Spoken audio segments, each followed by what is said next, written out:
पिछले 5 दिनों का आंकड़ा ये कहता है कि 263 बच्चों को कोरोना हुआ है। और ये कोरोना का ये जो स्थिति है, जो चिंता जाहिर की जा रही थी। इतना अच्छा विषय आप लोगों ने चुना है कोविड थर्ड वेव के बारे में। अब तो कोविड की जानकारी बहुत से लोगों को काफी हो चुकी है। फ्लू से कोई 7-8 लाख लोग हर एज के प्रभावित होते थे और कैजुअलिटीज भी होती थी। पिछले 1.5-2 साल में फ्लू का आपको आंकड़ा मिलेगा ही नहीं। नमस्कार, मैं राजीव शर्मा आज इस अपनों की बात के 52वें एपिसोड में आप सभी का स्वागत करता हूं। और हम लोग पुनः लाइव हो गए हैं अपनों की बात में। कोरोना की तीसरी लहर ने दस्तक दे दी है। कोरोना के कुछ मामले हैं जो चिंता बढ़ा रहे हैं। साथ ही साथ आज एक खुशी का दिन भी है कि आज 75वां स्वतंत्रता दिवस भी हम मना रहे हैं। मुझे लगता है कि हम लोग को खुशी भी मनानी चाहिए, साथ साथ हमें अपनी चिंता भी जाहिर करनी चाहिए, साथ साथ सकारात्मक रहना चाहिए। जिस पर्पस के लिए हम लोगों ने कार्यक्रम शुरू किया था, जिस कारण से हम लोगों ने कार्यक्रम शुरू किया था, कि नकारात्मकता को हावी नहीं होने देना है, सकारात्मकता हमेशा रहेगी।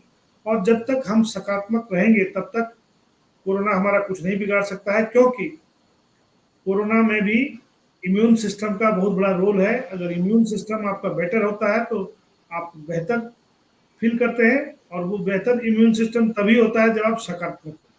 सकारात्मकता के ऊपर में काफ़ी चर्चा हो चुकी है। तीनों पैनलिस्ट हमारे साथ जुड़े हुए हैं, हम लोग इनसे भी इन सारी चीज़ों पे चर्चा करेंगे। लेकिन मैं कुछ फैक्ट्स आपके सामने रखना चाहता हूँ कि थर्ड वेव की जो हार्ट है, मैं एक india.com की वेबसाइट को देख रहा था, जिसमें लिखा है कि 543 बच्चे पॉजिटिव आए हैं अगस्त महीने में बेंगलुरु में, जिसमें 0 से 9 साल के जो बच्चे हैं 305 बच्चे हैं। 10 साल से 19 साल के बच्चे जो हैं वो है 305, और 88 बच्चे जो है 0 से 9 साल के हैं। और पिछले 5 दिनों का आंकड़ा ये कहता है कि 263 बच्चों को कोरोना हुआ है। और ये कोरोना का ये जो स्थिति है, जो चिंता जाहिर की जा रही थी कि ये बच्चों में स्प्रेड करेगा, और बच्चों में स्प्रेड करने का क्या असर होगा, कैसे इसका इम्पैक्ट आएगा, किस तरह से होगा। डेल्टा वेरिएंट की बात हो रही है, डेल्टा प्लस की बात हो रही है, इसके विषय में भी जानेंगे। डॉक्टर त्रिपाठी से भी जानेंगे कि कैसे इससे बचा जाए, कैसे अपने आप को स्ट्रॉन्ग किया जाए। साथ ही साथ म्यूटेंट के बारे में डॉक्टर मुकेश जी बताएंगे। मैं सबसे पहले डॉक्टर यामिनी भूषण त्रिपाठी से, जो कि डीन है faculties of Ayurveda Indian IMS Banaras Hindu university के, और काफ़ी अनुभवी हैं, और इनसे बायोकेमिस्ट्री के प्रोफेसर हैं। हम लोग जानेंगे कि इस हालात में कैसे चला जाए, क्या रास्ते लिए जाएं, उन पे हम लोग चर्चा शुरू करेंगे। डॉक्टर त्रिपाठी, आवाज आ रही है हमारी? एकदम आवाज आ रही है। बहुत बहुत बधाई शर्मा जी एवं हमारे सभी जितने हमारे पार्टिसिपेंट्स हैं कि इतना अच्छा विषय आप लोगों ने चुना है कोविड थर्ड वेव के बारे में। अब तो कोविड की जानकारी बहुत से लोगों को काफी हो चुकी है और अब लोग सतर्क भी हो गए हैं। और जो थर्ड वेव और सेकेंड वेव की चर्चा हो रही है, आपने बिल्कुल ठीक कहा कि psycho immunity is very important. Immune system जो है, जो एक होता है इनैट इम्यूनिटी, एक होती है एक्वायर्ड इम्यूनिटी। जो इम्यूनिटी है, हमारे माइक्रोबायोलॉजिस्ट बैठे हैं, ज़्यादा अच्छा बताएंगे, लेकिन एक साइको इम्यूनिटी जो है वो बहुत इंपॉर्टेंट है। और ये जो पेशेंट्स जो है हम लोग को मिल रहे हैं, हमारे BHU में कोविड का हॉस्पिटल भी है, इसमें हमने ये देखा कि जो लोग भयभीत हो गए उनको ज़्यादा इन्फेक्शन हो गया और पोस्ट इन्फेक्शन प्रॉब्लम भी उनको परसिस्ट कर रही है। ये बहुत खराब बात है। और तीसरा इंपॉर्टेंट बात है कि हमारे आयुर्वेद में कहा है कि 3 प्रकार की चिकित्सा है, जिसको एलोपैथी वाले तो फॉलो ही नहीं करते, हम लोग भी भूल गए हैं। और ये मैं आपके माध्यम से पूरे से समाज को बताना चाहता हूँ कि इसको फिर से प्रैक्टिस में ले आने की आवश्यकता है। मैं इस चर्चा को आगे बढ़ाता हूँ, डॉक्टर पाठक के पास आता हूँ। डॉक्टर पाठक, ये जो मैं आपको थर्ड वेव के जो डिटेल्स कुछ दिखा रहा था, इसमें बता रहा था कि जो बंगलुरु के डाटा आए हैं, india.com की वेबसाइट के थ्रू आए हैं, और ये अभी हाल के ही डाटा है, आजकल के ही हैं, जिसमें 200 500 केस, 500 केस में से 263 केस 5 दिन पहले रिपोर्टेड हुए हैं, और अगस्त माह के 15 दिन हो चुके हैं। इसमें लगभग 543 केस हो चुके हैं। तो ये क्या संकेत दे रहा है?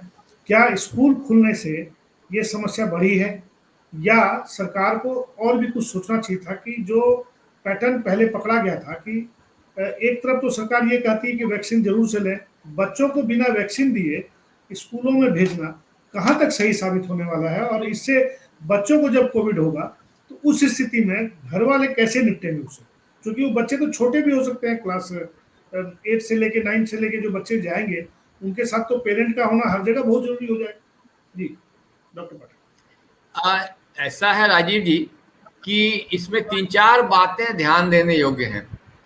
एक तो ये है कि बहुत से बच्चे 0 और कुछ माह वाले हैं, तो वहां तो स्कूल की कोई भूमिका नहीं हो सकती, नहीं, तो एक वो इशू है।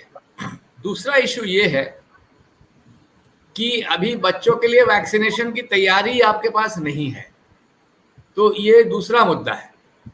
और तीसरा मुद्दा ये है कि आपने गौर किया होगा पिछले मुझे लगता है 1.5-2 साल में, देखिए कोरोना जो भी है फ्लू का ही एक वेरिएंट है, जिस पर बल्कि मुकेश जी ज्यादा बेहतर बताएंगे। फ्लू का ही एक वेरिएंट है, सीरियस हो, ज्यादा सीरियस हो, कम सीरियस हो, उस पर मैं नहीं पढ़ना चाहता, लेकिन फ्लू का ही एक वेरिएंट है। लेकिन इधर अच्छा, हर साल फ्लू से कोई 7-8 लाख लोग हर एज के प्रभावित होते थे और कैजुअलिटीज भी होती थी। पिछले 1.5-2 साल में फ्लू का आपको आंकड़ा मिलेगा ही नहीं, और ये एक सोचने वाली बात है कि आखिर फ्लू कहाँ गया। तो ये जो कोरोना वायरस कोई आज का वायरस नहीं है, इसके वेरिएंट्स हैं, वायरस का कैरेक्टर है, म्यूटेट करता है, क्योंकि उसको भी सर्वाइवल के लिए प्रयास करना पड़ता है।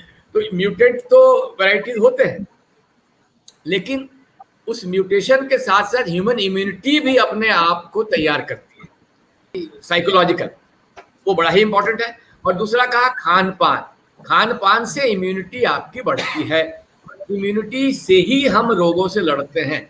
बल्कि आयुर्वेद इस बात को ज्यादा गंभीरता से लेता है कि हमारी जो आंतरिक शक्ति है, रेजिलियंस जिसको बोलते हैं, वो रोगों से लड़ने में हमारी मदद करता है।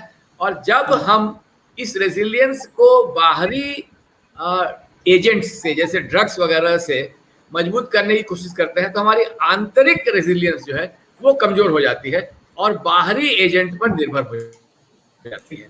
तो ये थोड़ा सा इसको ध्यान में रखकर हम लोगों को सोचना पड़ेगा। और जहां तक बुनियादी रणनीति का सवाल है, तो बुनियादी रणनीति तो आज भी वही है कि आपको बचाव करना है। और देखिए ये तेजी से संक्रामक फ्लू है, तो इस संक्रमण को रोकने के लिए जो प्रिकॉशंस है वो लेने पड़ेंगे।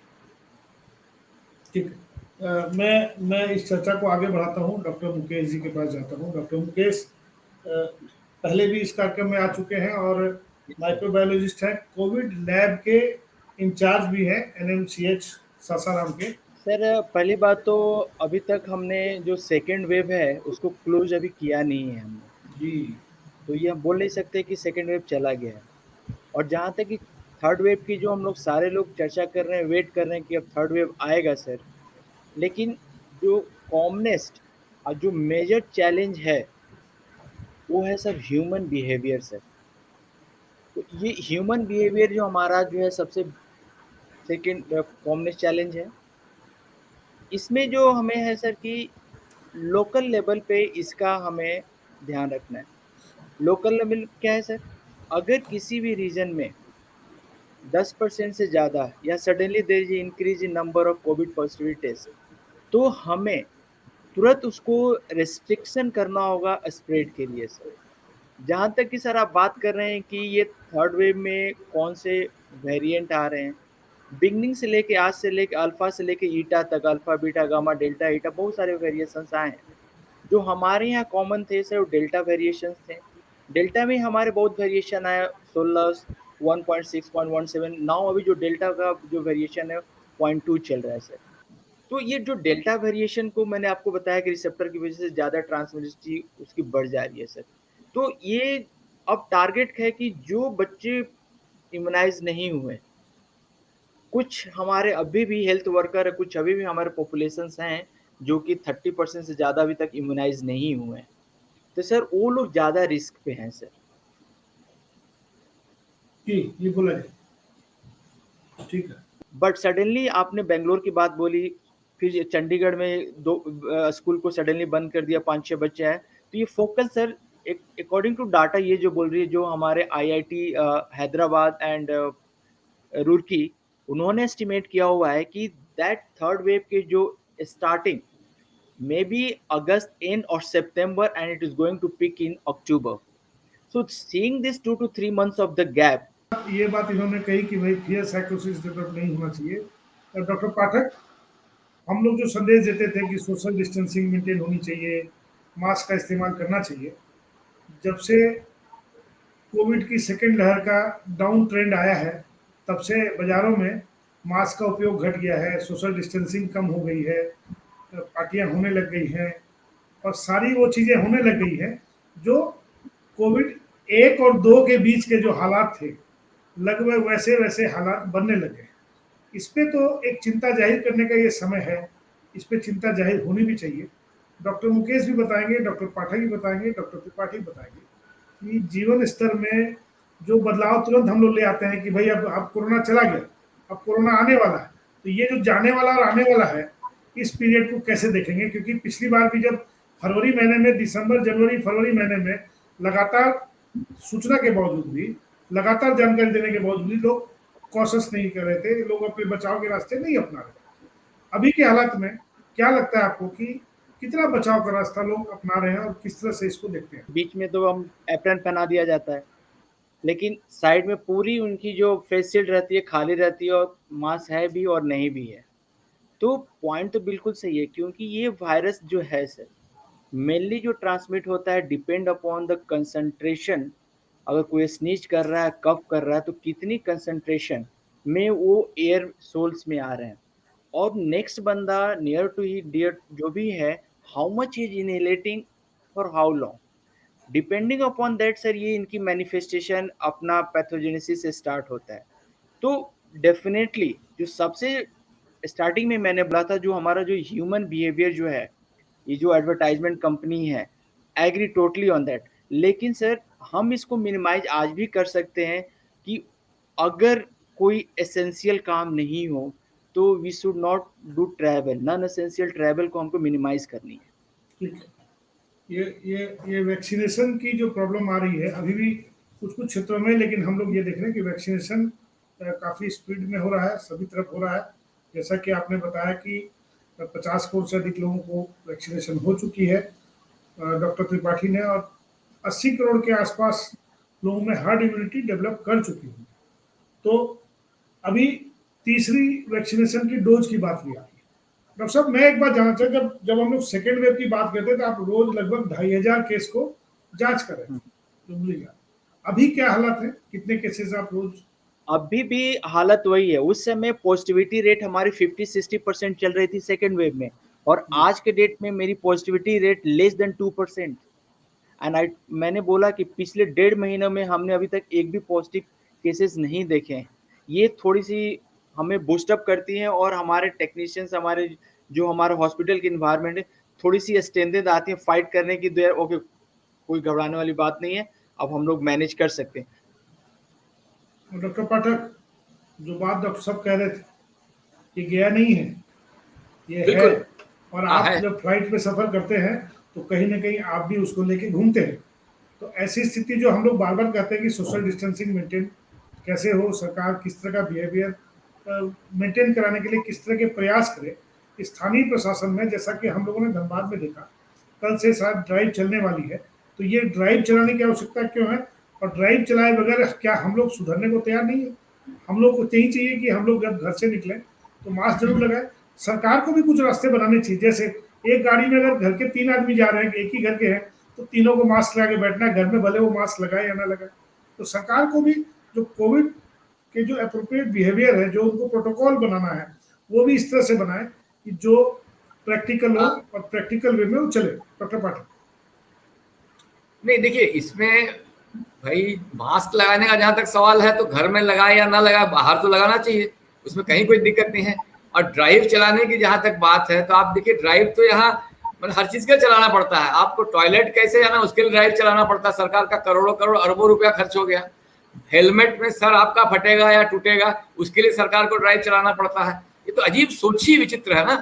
तो उसके लिए तो फिर कोई दूसरा उपाय है नहीं, ड्राइव तो चलाना ही पड़ेगा, और ड्राइव चला के एनफोर्स भी करना पड़ेगा। और मतलब मैं हिंदुस्तान की बात नहीं कर रहा हूँ, अमेरिका जैसे देश में भी एक बड़ी राशि जुर्माना है, और उसकी वजह से लोग जो है बाध्य हैं। डॉक्टर मुकेश, आप क्या संदेश देंगे? हम लोग इस कार्यक्रम को आजकल थोड़ा छोटा कर लेते हैं, तो आप क्या संदेश देंगे लोगों को? क्या बिहेवियर करना है, किस तरह से रहना है, कैसे तैयारी करनी है?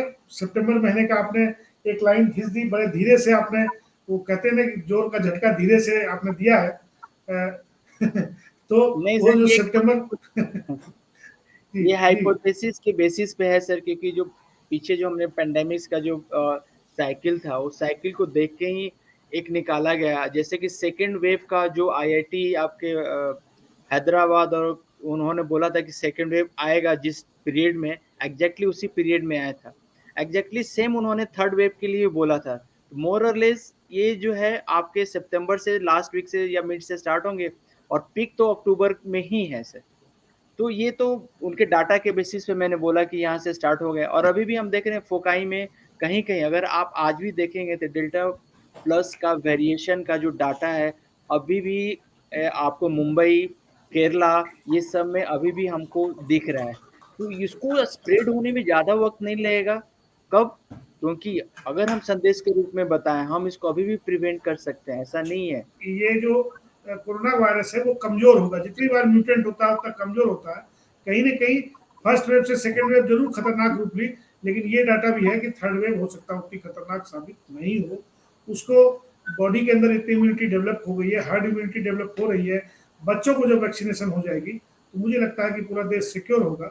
मैं आपको सबका धन्यवाद देता हूँ। आज जो जो हमारे साथ वक्ता जुड़े हैं, मैं डॉक्टर पाठक का, डॉक्टर मुकेश कुमार का, डॉक्टर त्रिपाठी का, मैं आप सबों को धन्यवाद देता हूँ। आने वाले समय में हम लोग पुनः इसी तरह के कार्यक्रम में लेके आएंगे। ये कार्यक्रम रविवार को करने का प्रयास करते हैं, कई बार हम लोग ब्रेक हो जा रहा है क्योंकि ये कार्यक्रम की शुरुआत कोरोना के काल में सकारात्मक चर्चा के लिए की गई थी। हम लोगों ने प्रश्न कई सारे उठाए, लेकिन सबके प्रश्न के अंत में सकारात्मकता की जवाब आई कि हमें अपनी इम्यूनिटी को बचाना है, इम्यूनिटी बढ़ानी है, और हम सकारात्मक रह करके इम्यूनिटी बचा सकते हैं, बढ़ा सकते हैं। आप लोग सब जुड़े हैं, मैं आप सबों को धन्यवाद पुनः देता हूँ।